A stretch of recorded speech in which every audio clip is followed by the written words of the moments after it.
मित्रों, नमस्कार। आज के इस कार्यक्रम में आप सभी का पुनः हार्दिक स्वागत है।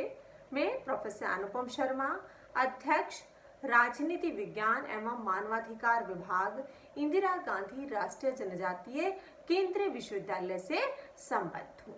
मित्रों, आज की हमारी चर्चा का विषय है प्रशासन में निर्णय निर्माण। निर्णय निर्माण की जो प्रक्रिया है उसका अर्थ है जब निर्णयकर्ता उपलब्ध विकल्पों में से सर्वश्रेष्ठ विकल्प का चुनाव अपने लक्ष्य प्राप्ति के लिए करता है तो उसे निर्णय निर्माण कहा जाता है। निर्णय निर्माण का जब हम प्रशासन में अर्थ लेते हैं, क्योंकि प्रशासन एक ऐसी प्रक्रिया है जिसमें प्रशासकों के द्वारा समय समय पर या हम कहें प्रतिदिन बहुत सारे निर्णय उन्हें लेने होते हैं जो उनके लक्ष्यों की प्राप्ति के लिए, उद्देश्यों की प्राप्ति के लिए, संगठन के लक्ष्यों की प्राप्ति के लिए आवश्यक होते हैं। तो इस दृष्टिकोण से जो प्रशासक हैं उनके द्वारा या जो प्रबंधक हैं उनके द्वारा इस प्रकार के निर्णय प्रतिदिन लिए जाते हैं। इसलिए जो निर्णय निर्माण प्रक्रिया है वो प्रशासन में बहुत महत्वपूर्ण हो जाती है। अर्थात किस प्रकार से जो विकल्प हैं उन विकल्प में से बेहतर विकल्प का चुनाव करते हुए निर्णय लिए जाएं। तो इस निर्णय प्रक्रिया जो प्रशासन में अपनाई जाती है यह उन संदर्भों में बहुत महत्वपूर्ण हो जाती है, क्योंकि प्रशासक के पास निर्णय लेने के भी अनेक विकल्प होते हैं। जहां पर उसे निर्णय लेने होते हैं तो वहां पर उसके बहुत सारे विकल्प होते हैं और उनमें से जब सही विकल्प का चुनाव किया जाता है तो उसे ही निर्णय कहा जाता है। विकल्प के गुण दोषों का विश्लेषण करते हुए प्रशासक के द्वारा जो निर्णय लिया जाता है उसे निर्णय कहा जाता है। जॉर्ज आर टेरी जब निर्णय के संबंध में बात करते हैं, निर्णय प्रक्रिया के संबंध में बात करते हैं, तो वो कहते हैं निर्णय दो या दो से अधिक जब संभावित विकल्पों में से एक व्यवहारिक विकल्प को चुनना है। जब विकल्प अधिक होंगे, दो या उससे अधिक विकल्प होंगे, तो उनमें जो सबसे बेहतर व्यवहारिक विकल्प है उस विकल्प का चयन ही वह निर्णय कहलाता है। इसी के साथ आर ए क्लियंस ने जब निर्णय निर्माण को परिभाषित किया तो उन्होंने कहा कि निर्णय विभिन्न विकल्पों के चुनाव की एक सरलतम विधि है कि जिस प्रकार से प्रशासक को निर्णय लेते होते हैं उन निर्णय को सरलतम माध्यम से जब निर्णय लिया जाता है तो उसे निर्णयन कहा जाता है। विभिन्न विचारकों के द्वारा इसको भिन्न भिन्न प्रकार से परिभाषित किया गया है। हर्बर्ट साइमन ने जो निर्णय लेना है उसी को प्रशासन कहा है। अर्थात प्रशासन और निर्णय लेना, निर्णय के निर्माण एक ऐसी प्रक्रिया है जो दोनों बहुत एक दूसरे से जुड़े हुए हैं और इस प्रकार निर्णय लेने को ही उन्होंने प्रशासन कहा। जो कि प्रशासन में इतने निर्णय लिए जाते हैं, आर ए टेरी भी कहा कहते हैं कि प्रशासक का जो जीवन है वो निर्णय लेने के लिए ही है। अर्थात इस प्रकार से जो निर्णय निर्माण की प्रक्रिया है जो प्रशासन में निरंतर चलती रहती है उसके आधार पर प्रशासन में निर्णय लेना एक महत्वपूर्ण क्रिया हो जाता है। और जहां पर हर्बर्ट साइमन कहते हैं कि प्रशासन में जब निर्णय लिए जाते हैं तो उनमें तीन मुख्य अवस्थाओं का वो वर्णन करते हैं कि किस प्रकार से अवस्थाओं से होते हुए निर्णय लिए जाते हैं। निर्णय लेने के अवसरों का पता लगाना कि कहां पर निर्णय लिए जाने की आवश्यकता है, किन संदर्भों में निर्णय लिया जाएगा उसकी आवश्यकता है। उसी के साथ जो संभावित कार्य मार्ग हैं उनका पता लगाना है कि अब ये देखना कि कौन से विकल्प उन प्रशासक के पास उपलब्ध होते हैं। उन उपलब्ध विकल्पों में से ही उन कार्य मार्गों के आधार पर जब वह निर्णय लेता है, विकल्पों का चयन करता है, तो वह निर्णय कहलाता है। तो इस प्रकार से जो निर्णय की प्रक्रिया है वह इन अवस्थाओं से होकर गुजरती है। प्रशासन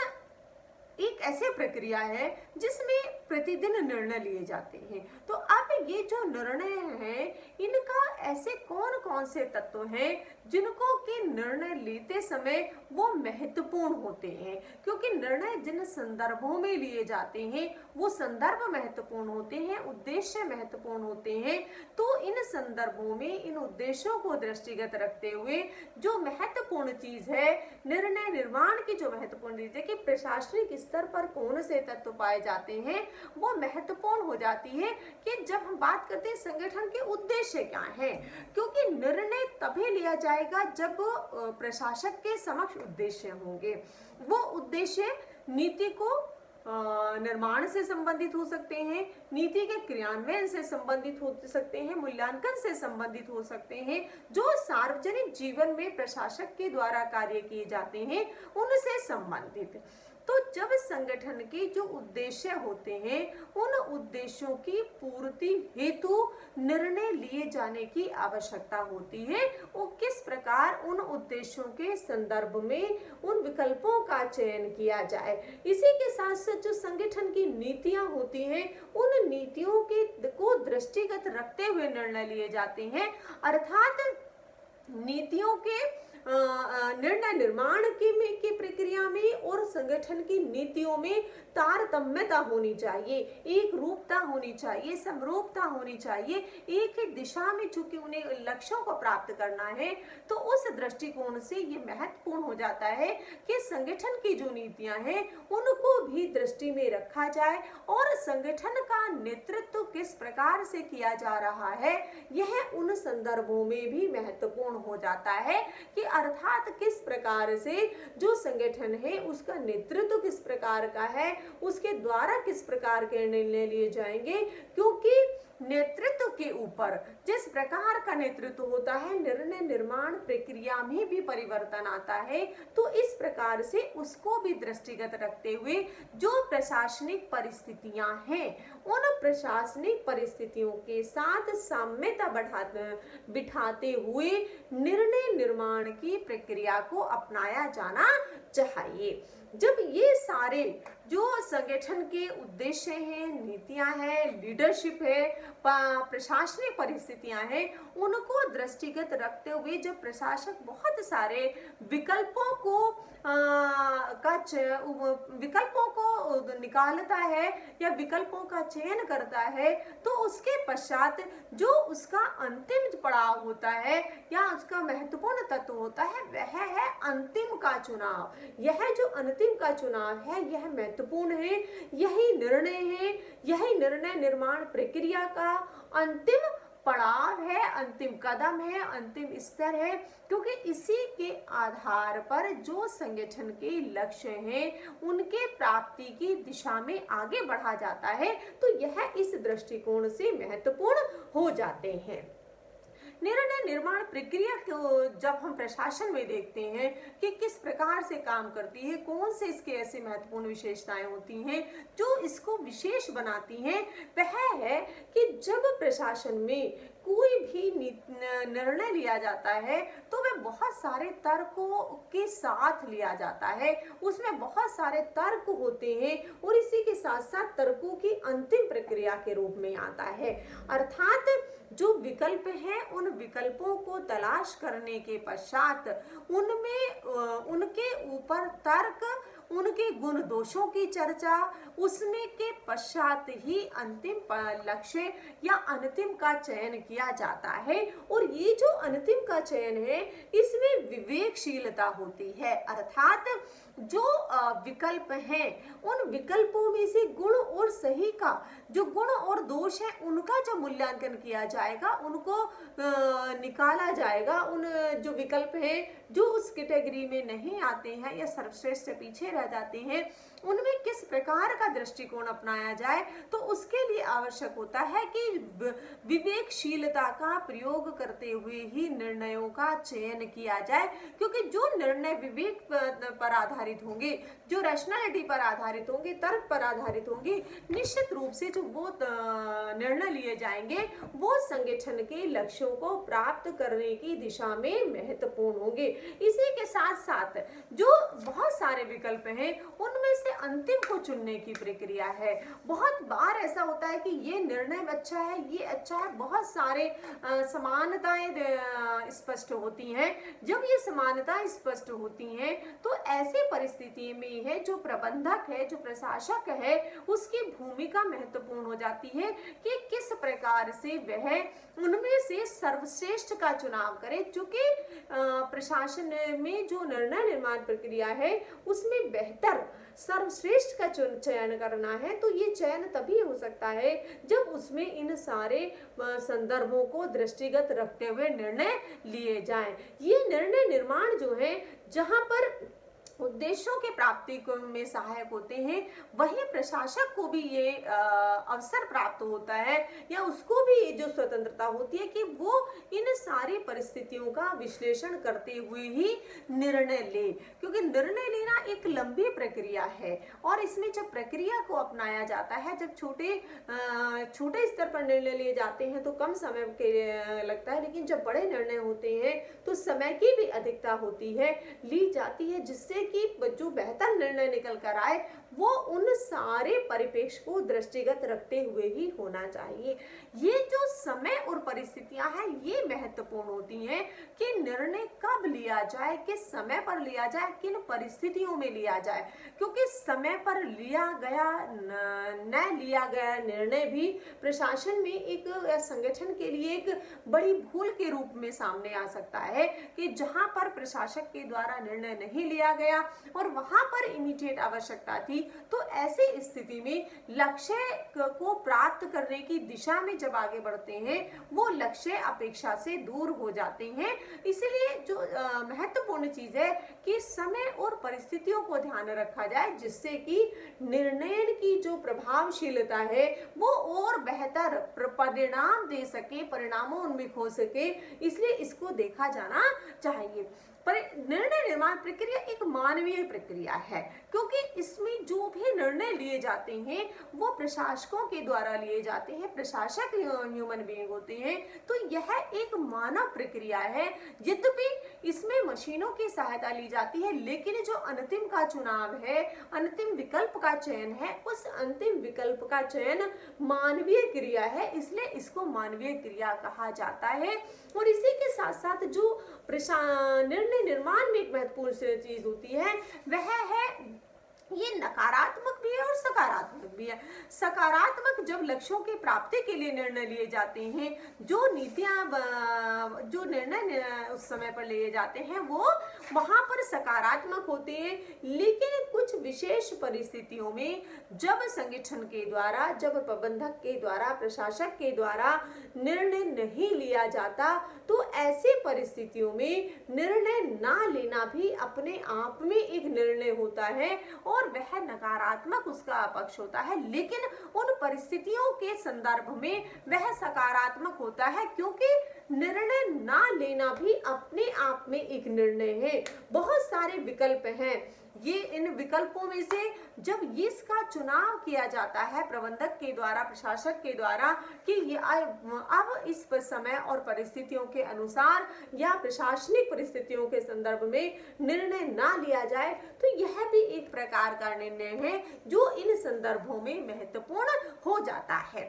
प्रशासन में जो निर्णय लिए जाते हैं वो उनको भिन्न भिन्न प्रकार से विद्वानों के द्वारा इन्हें हम कहें परिभाषित किया गया है, इनके स्टेप बताए गए हैं कि प्रशासन में किस किस प्रकार के निर्णय लिए जाते हैं। तो इन जो महत्वपूर्ण विद्वान हैं उनमें पीटर एफ ड्रकर का नाम है, उनमें न्यूमैन का नाम है, समर है, वॉरेन है, बैकी है, हर्बर्ट साइमन है, ये प्रमुख विद्वान हैं जिनके द्वारा जो निर्णय निर्माण है, किसी ने कहा कि इसमें 4 स्तर पर है, किसी ने कहा इसकी 5 विशेषताएं हैं, हर्बर्ट साइमन ने कहा इसमें 3 प्रक्रियाओं का पालन किया जाता है। तो इस प्रकार से जो विद्वानों ने निर्णय निर्माण की प्रक्रिया के ऊपर अध्ययन के पश्चात जो निष्कर्ष निकाले हैं, अगर उनके आधार पर निर्णय निर्माण प्रक्रियाओं की सामान्य विशेषताओं की हम बात करें या उन परिभाषाओं का, उन अध्ययनों का सार हम निकालें, तो उनमें जो जो महत्वपूर्ण हो जाता है वह है कि प्रशासन में निर्णय लेने से पूर्व उद्देश्यों का निर्धारण कर लिया जाता है, अर्थात किन उद्देश्यों को प्राप्त करना है। क्योंकि प्रशासनिक प्रक्रिया में उद्देश्य होते हैं, उद्देश्य नीतियों के निर्माण में, क्रियान्वयन में, लक्ष्य प्राप्ति के लिए उद्देश्य निर्धारित किए जाते हैं। और जब ये उद्देश्य निर्धारित हो जाते हैं, संगठन के उद्देश्य निर्धारित हो जाते हैं, तो उन संदर्भों में ही समस्या की व्याख्या की जाती है। अर्थात संगठन का उद्देश्य क्या है और उन उद्देश्यों के क्यों विश्लेषित करते हुए जो समस्या है उसकी व्याख्या की जाती है, या उसका हम कहीं विभिन्न पक्षों पर विचार विमर्श किया जाता है, समस्या का विश्लेषण किया जाता है। क्योंकि जब तक समस्या का विश्लेषण नहीं होगा, जिन संदर्भों के लिए निर्णय लेना है, तो अगर उस समस्या का विश्लेषण नहीं होगा तो जो उसके गुण और दोष हैं उनका पता लगाना कठिन हो जाता है। तो निर्णय लेने से पूर्व क्या किया जाता है कि उस समस्या का उसकी व्याख्या करते हुए अब उसका विश्लेषण करने के पश्चात उसके बहुत सारे विकल्पों का विकास किया जाता है। क्योंकि अब प्रशासक के समक्ष जहां पर उद्देश्य है, समस्या है, निर्णय लेना उसे है, अब वहां पर वो बहुत सारे विकल्पों का विकास करता है। और ये जो विकल्पों का विकास है ये महत्वपूर्ण स्टेप होता है, क्योंकि यहाँ पर प्रशासक के पास में बहुत सारे विकल्प होते हैं। 2 भी हो सकते हैं, 4 भी हो सकते हैं, 10 भी हो सकते हैं। अर्थात इस स्तर पर विकल्प उभर कर सामने आ जाते हैं जो उपरोक्त समस्या के संदर्भ में अपनाए जाते हैं। अब इन विकल्पों के मूल्यांकन की जब बात आती है तो इन मूल्यांकन में भी अब जो उपलब्ध विकल्प थे उनमें छटनी का स्तर शुरू होता है कि किस प्रकार से अब विकल्प, बेहतर विकल्प कब निकलेगा कि जब जो इररिलेवेंट ऑप्शन होंगे उन ऑप्शन में से इररिलेवेंट को हटाते हुए जो महत्वपूर्ण है, जो सारगर्भित है, उन विकल्पों को रखा जाएगा और इररिलेवेंट को यहाँ पर प्रशासक के द्वारा उनको निकाल दिया जाता है। तो इस दृष्टि से ये महत्वपूर्ण हो जाता है कि यहाँ पर से जो विकल्प हैं उनकी छटनी शुरू हो जाती है और छटनी के पश्चात जो विकल्प आता है उन विकल्पों में से जो सर्वश्रेष्ठ का चयन है वही निर्णय है। अर्थात इस प्रक्रिया के आधार पर जो विद्वानों के द्वारा सुझाई गई हैं उनके आधार पर जब अब चुनाव होता है या अब अंतिम विकल्प का चयन होता है तो वो निर्णय है जहां पर कि उपरोक्त प्रक्रियाओं का पालन करते हुए गुण दोषों के आधार पर विकल्पों का विकास किया जाता है। छटनी के पश्चात ही उसमें से जो सर्वश्रेष्ठ होता है उसको लिया जाता है। इसके बाद होता है निर्णयों का क्रियान्वयन, क्योंकि जो भी निर्णय प्रशासन में लिए जाते हैं अंतोगत्वा उनको लागू करके ही लक्ष्यों की प्राप्ति संभव हो सकती है। तो ऐसे परिस्थितियों में जो निर्णय लिए गए हैं उन निर्णयों की क्रियान्वयन किया जाना, उनका निष्पादन किया जाना महत्वपूर्ण होता है, जिससे कि जो लक्ष्य है उसको प्राप्त किया जा सके। और उसके साथ साथ जो क्रियान्वयन के पश्चात जो फीडबैक आता है उस फीडबैक पर किस प्रकार से आगे के संदर्भों में निर्णय लिया जाए, किस प्रकार से जो अब रिजल्ट निकल कर आए हैं उन रिजल्टों को देखते हुए, उनका विश्लेषण करते हुए नीतियों का, उन निर्णयों का परिणाम कैसा रहा है उसके माध्यम से फीडबैक लिया जाए और आगे आने वाले समय में जो भी निर्णय लिए जाएं उन संदर्भों में इन निर्णय निर्माण के से संबंधित जो भी फीडबैक आता है उसको भी विश्लेषित करते हुए उस पर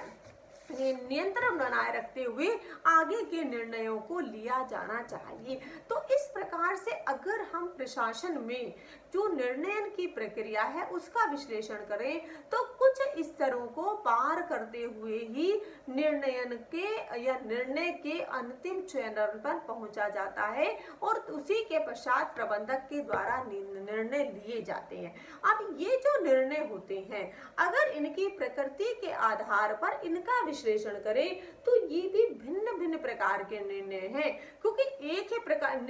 प्रशासन में निर्णय लेना महत्वपूर्ण है, लेकिन ये निर्णय बहुत सारी प्रकृति के होते हैं। जिस प्रकार से दैनिक जीवन में व्यक्ति के द्वारा भिन्न भिन्न प्रकार के निर्णय लिए जाते हैं, उसी प्रकार से प्रशासन में जो एक बड़ा संगठन होता है, जहां पर जो उद्देश्य होते हैं वो विस्तृत होते हैं, लक्ष्य बड़े होते हैं, तो उन संदर्भों में जो निर्णय लिए जाते हैं वो निर्णय भी भिन्न भिन्न प्रकार के प्रकृति के होते हैं। अगर हम बात करें कार्यात्मक निर्णय, अकार्यात्मक निर्णय, ये कार्यात्मक निर्णय वो होते हैं जहां पर कि एक विशेष प्रक्रिया के तहत निर्णय लिया जाता है और उन निर्णयों के पर उस प्रक्रिया को अपनाते हुए ही निर्णय लिए जाते हैं। अर्थात जब एक ही प्रकार का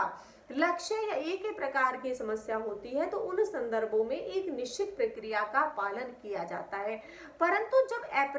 अकार्यात्मक प्रकार के निर्णय होते हैं, ये वो निर्णय हैं जो भिन्न प्रकृति के होते हैं। भिन्न प्रकृति के होने के परिणाम स्वरूप यहाँ पर जो कार्यों की प्रकृति है वो भिन्न होती है, इसलिए निर्णयन की प्रक्रिया भी भिन्न प्रकार की ही पाई जाती है। तो इस प्रकार के ये निर्णय भिन्न प्रकार के होते हैं। व्यक्तिगत और संगठनात्मक निर्णयों की यदि हम बात करें तो जो व्यक्ति के द्वारा, एक प्रशासक के द्वारा लिए जाते हैं, व्यक्तिगत स्तर पर लिए जाते हैं, वो व्यक्तिगत निर्णय है। और संगठन के द्वारा जो सामूहिक रूप से निर्णय लिए जाते हैं उन्हें संगठनात्मक प्रकृति के निर्णय कहा जाता है। अर्थात उसमें संगठन के लार्ज स्केल पर जब इन्वॉल्वमेंट होता है, जो लक्ष्य होते हैं उनकी प्राप्ति को दृष्टिगत रखते हुए जब निर्णय लिए जाते हैं तो उन्हें संगठनात्मक प्रकार के निर्णय कहा जाता है। इसी के साथ दैनिक तथा आधारभूत निर्णय होते हैं कि जो दैनिक क्रियाओं से संबंधित होते हैं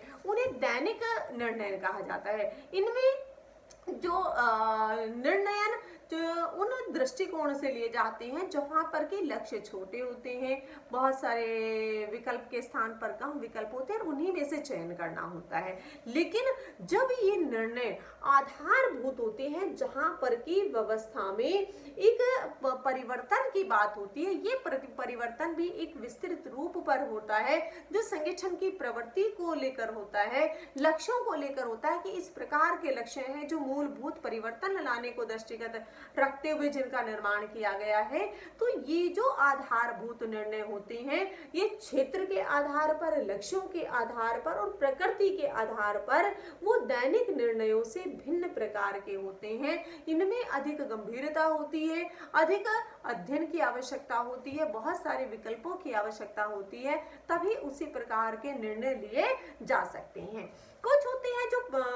नियोजित निर्णय होते हैं, अनियोजित निर्णय होते हैं, जो बहुत प्लानिंग के तहत निर्णय लिए जाते हैं, उन्हें हम प्लान्ड निर्णय कहते हैं या नियोजित कहते हैं, जहां पर कि प्रशासक एक अपनी लंबी प्रक्रिया के तहत अपने उद्देश्यों को दृष्टिगत रखते हुए, संगठन के उद्देश्यों को दृष्टिगत रखते हुए वह नियोजित तरीके से उस पर अमल करता है, उस कार्यवाही को करता है, उसके पश्चात निर्णय लेता है। जबकि जो अनियोजित निर्णय होते हैं, जो अचानक से आने वाले इस तरीके के कार्य हैं, समस्याएं हैं, उद्देश्य हैं, नीतियों के क्रियान्वयन से संबंधित है, उन दृष्टिकोणों में जब निर्णय लिए जाते हैं तो उन्हें अनियोजित प्रकार के निर्णय कहा जाता है। क्योंकि प्रशासन में निरंतर निर्णय लिए जाते हैं तो कभी वो पहले से प्लान्ड वे में होते हैं और कभी कभी वो बिना प्लानिंग के तहत जब निर्णय लिए जाते हैं, जो इस तरीके की परिस्थितियां आ जाती हैं जहां पर कि इमीडिएट हमें प्रशासक के द्वारा निर्णय लिया जाना है, तो उन्हें अनियोजित निर्णय कहा जाता है। नीति तथा संचालन संबंधी निर्णय, ये निर्णय जो कि नीति के जब हम बात करते हैं तो नीति में बहुत सारे डिसीजंस का समावेश होता है, बहुत सारे निर्णयों का समावेश होता है। तो वहां पर जो निर्णय लिए जाएंगे और जो संचालन संबंधी हैं, जो उन्हें लागू करने की दिशा में या वो फील्ड में जब आते हैं, क्षेत्र में कार्य किया जाता है, तो उन दोनों ही संदर्भों में जब निर्णय लिए जाएंगे तो वो महत्वपूर्ण हो जाते हैं। जो कि यहाँ पर नीति संबंधी निर्णय, जो नीतियों के निर्माण में महत्वपूर्ण भूमिका का निर्वाह करते हैं और उसी के साथ उनके संचालन के दृष्टिगत रखते हुए प्रशासकों के द्वारा जो निर्णय लिए जाते हैं समय समय पर बेहतर तरीके से उनका संपादन करने के लिए, संचालन करने के लिए, क्रियान्वयन के लिए, तो उनको इस वर्ग में रखा जाता है। इसी के साथ साथ जो नीति, प्रशासकीय तथा कार्यकारी संबंधी निर्णय हैं वो होते हैं जहां पर कि नीतियों के निर्माण से संबंधित जो विशाल स्तर पर होते हैं, प्रशासकीय के संबंधित जो प्रशासकों के द्वारा निर्णय लिए जाते हैं वहां पर, और जो कार्यकारी कार्मिक होते हैं, जो कार्मिक हैं जो उनको लागू करने वाले हैं, जब इन सभी के द्वारा निर्णय लिए जाते हैं तो इस प्रकार के निर्णयों को इस संदर्भ में लिया जाता है। इसी के साथ साथ जो निर्णय हैं वो दो तरीके से लिए जाते हैं, या तो वो एकाकी निर्णय है या सामूहिक निर्णय है। एकाकी अर्थात जहां पर व्यक्ति विशेष जो है वो निर्णय लेने के लिए उत्तरदायी है और उसके द्वारा निर्णय लिया जाता है, जबकि जो हम सामूहिक रूप की बात करते हैं वहां पर एक से अधिक व्यक्तियों के द्वारा या समूह के द्वारा, बड़े समूह के द्वारा जब निर्णय लिया जाता है, बहुत सारे विचार विमर्श करने के पास में, बहुत सारे विकल्पों का विकास करने के पश्चात जब निर्णय लिया जाता है तो उसको सामूहिक प्रकृति के निर्णय कहा जाता है। तो अगर इस प्रकार से निर्णयों के प्रकार की, इनकी प्रकृति की बात करें तो ये सभी निर्णय किसी न किसी स्वरूप में प्रत्येक संगठन में लिए जाते हैं। यद्यपि उनकी अगर संख्या हो सकता है, मात्रा के आधार पर वो भिन्नता हो सकती है, लेकिन इन निर्णयों के प्रकार के, प्रकृति के आधार पर इनका विश्लेषण किया जाए तो स्पष्ट रूप से देखा जा सकता है कि ये सभी प्रकार के निर्णय संगठन में लिए जाते हैं। अब निर्णय जो लिए जाते हैं उनका आधार क्या होता है, अर्थात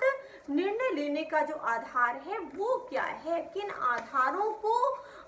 दृष्टिगत रखते हुए निर्णय लिए जाते हैं, ये भी महत्वपूर्ण होता है, क्योंकि आधार जब तक स्पष्ट होंगे, किन आधारों को ध्यान में रखते हुए, तो वो महत्वपूर्ण होता है। वह है बुद्धिमत्तापूर्ण, कि जब भी निर्णय लिए जाएं वो रैशनल हो, उनके जब गुण दोषों का विश्लेषण किया जाए तो वो उन गुण दोषों का विश्लेषण तार्किक आधार पर होना चाहिए, बुद्धिमत्ता के आधार पर होना चाहिए,